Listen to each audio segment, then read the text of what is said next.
ಈದ್ಗಾ ಮೈದಾನದಲ್ಲಿ ಮುಸ್ಲಿಂ ಬಾಂಧವರಿಂದ ಸಾಮೂಹಿಕ ಪ್ರಾರ್ಥನೆ. ಮಾನ್ವಿ ಪಟ್ಟಣದಲ್ಲಿ ಸಡಗರದ ರಂಜಾನ್ ಆಚರಣೆ. ರಾಯಚೂರು ಜಿಲ್ಲೆಯ ಮಾನ್ವಿ ಪಟ್ಟಣದಲ್ಲಿ ಇಂದು ಪವಿತ್ರ ರಂಜಾನ್ ಹಬ್ಬವನ್ನು ಮುಸ್ಲಿಂ ಬಾಂಧವರು ಅತ್ಯಂತ ಸಡಗರ ಮತ್ತು ಸಂಭ್ರಮದಿಂದ ಆಚರಿಸಿದರು. ಪಟ್ಟಣದ ಪ್ರಮುಖ ಈದ್ಗಾ ಮೈದಾನದಲ್ಲಿ ಸಾವಿರಾರು ಸಂಖ್ಯೆಯಲ್ಲಿ ಸೇರಿದ ಮುಸ್ಲಿಂ ಬಾಂಧವರು ಸಾಮೂಹಿಕವಾಗಿ ವಿಶೇಷ ಪ್ರಾರ್ಥನೆ ಸಲ್ಲಿಸಿದರು. ಈ ವೇಳೆ ಜಗತ್ತಿನಲ್ಲಿ ಶಾಂತಿ ಸೌಹಾರ್ದತೆ ನೆಲೆಸಲಿ ಎಂದು ಪ್ರಾರ್ಥಿಸಲಾಯಿತು.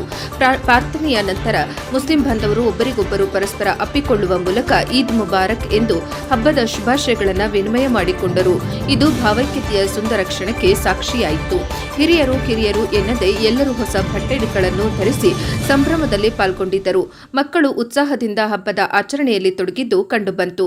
ಹಬ್ಬದ ಪ್ರಯುಕ್ತ ಯಾವುದೇ ಅಹಿತಕರ ಘಟನೆ ನಡೆಯದಂತೆ ಮತ್ತು ಸುಗಮ ಸಂಚಾರಕ್ಕಾಗಿ ಈದ್ಗಾ ಮೈದಾನದ ಸುತ್ತಮುತ್ತ ಪೊಲೀಸ್ ಇಲಾಖೆಯಿಂದ ಬಿಗಿ ಬಂದೋಬಸ್ತ್ ಕಲ್ಪಿಸಲಾಗಿತ್ತು.